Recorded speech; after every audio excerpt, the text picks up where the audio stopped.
बल्कि अपने कर्तव्य के ज्ञान की आवश्यकता है।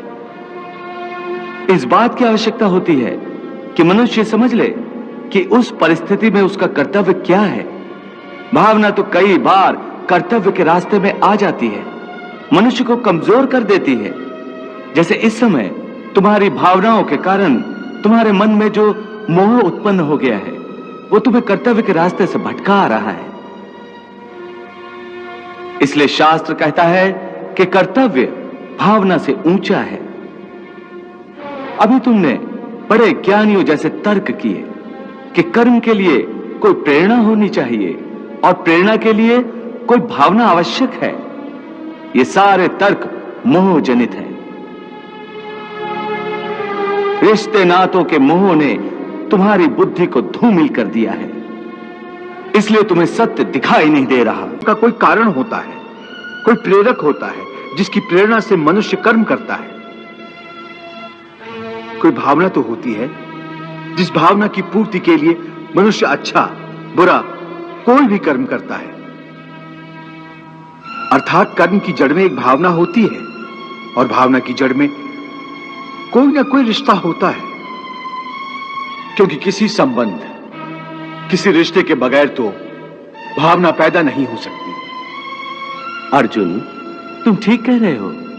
संबंधों और रिश्तों से ही भावनाओं का स्रोत फूटता है, परंतु भावनाओं की यह नदी जल्दी सूख जाती है, बिल्कुल ऐसे जैसे आग में पानी की बूंद तुरंत ही लुप्त हो जाती है।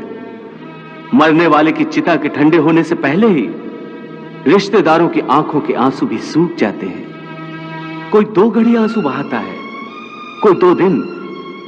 बहुत रोती है तो मां, वो भी चंद दिनों में फिर संसार की माया में फंसकर अपने दूसरे कर्म में लग जाती है।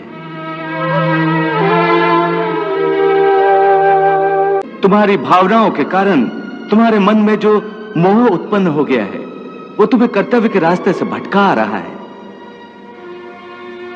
इसलिए शास्त्र कहता है कि कर्तव्य भावना से ऊंचा है। अभी तुमने बड़े ज्ञानियों जैसे तर्क किए कि कर्म के लिए कोई प्रेरणा होनी चाहिए और प्रेरणा के लिए कोई भावना आवश्यक है। ये सारे तर्क मोहजनित हैं। रिश्ते नातों के मोह ने तुम्हारी बुद्धि को धूमिल कर दिया है, इसलिए तुम्हें सत्य दिखाई नहीं दे रहा। इसलिए इस समय तुम्हें धर्म स्पष्ट दिखाई नहीं देता। धर्म क्या है, धर्म की व्याख्या क्या है, इस बात का निर्णय कौन करता है? हे मधुसूदन, वो कौन है जो धर्म का विधान बनाते हैं? हे अर्जुन, हर प्राणी अपने धर्म का विधान स्वयं बनाता है। मैं समझा नहीं केशव। देखो पार्थ, धर्म का जो विधान किसी दूसरे ने बनाया हो, वो तुम्हारा धर्म नहीं हो सकता। तुम्हारा धर्म वही है जिसे तुमने स्वयं बनाया हो, जिसे तुम्हारी आत्मा ने स्वीकार किया हो। धर्म व्यक्तिगत चीज है जिसका फैसला व्यक्ति को स्वयं करना पड़ता है। मैं अब भी नहीं समझा केशव। देखो पार्थ, मैं एक उदाहरण देकर समझाता हूं। किसी के गांव पर डाकू हमला करके गांव की लड़कियों का अपहरण कर रहे हैं। उसी समय किसी का पिता मृत्युशैया पर पड़ा जीवन की अंतिम सांस ले रहा है और पुत्र से बार बार पानी का एक एक घूंट मांग रहा है। उस समय उस व्यक्ति का क्या धर्म है? वो मरते हुए पिता के कंठ में अंतिम समय गंगा जल की बूंद बूंद टपकाता हुआ अपने पुत्र धर्म का पालन करे, या उसके गांव की लड़कियों पर जो संकट आ गया है उनकी रक्षा के लिए तलवार उठाकर उन डाकुओं का मुकाबला करे और आवश्यक हो तो जान भी देकर अपने गांव की इज्जत बचाए।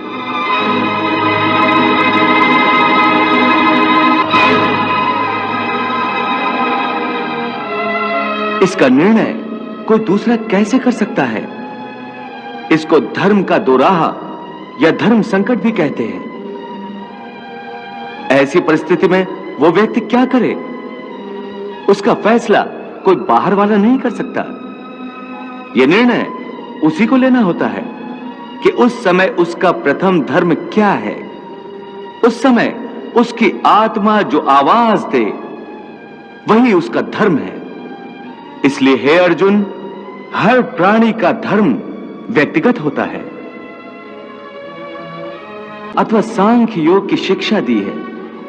अब मैं तुम्हें कर्म योग के विषय में वो गूढ़ विधि बताऊंगा जिसके द्वारा तू कर्म करता हुआ भी कर्म के बंधनों से मुक्त रहेगा। सुख दुखे समे कृत्वा लाभा लाभो जया जयो ततो युद्धाय युजस्व नैवम। आत्मा अनंत और अनश्वर है जो शरीर के मारे जाने पर भी नहीं मरती है।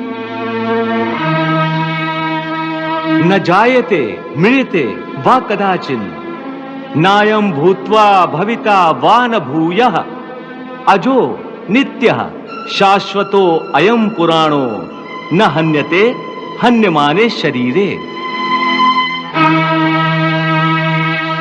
जो इस आत्मा को मरने वाला समझता है या जो इसे मारने वाला समझता है वो दोनों ही अज्ञानी है, क्योंकि आत्मा न तो किसी को मारता है और न किसी के द्वारा मारा जा सकता है। इसलिए किसी के मरने या मारने का शोक किए बिना तू अपना कर्तव्य कर। तेरा धर्म युद्ध करना है। तू अपना धर्म समझकर युद्ध कर। हे मधुसूदन, तुम बार बार इस बात पर जोर दे रहे हो कि मन पर पूरी तरह काबू पा लो तो मुक्ति के द्वार खुल जाएंगे। परंतु मन को वश में करने का कोई सरल साधन भी है? साधन तो अवश्य है, सरल भी है, परंतु बड़ा दुष्कर भी है। सरल भी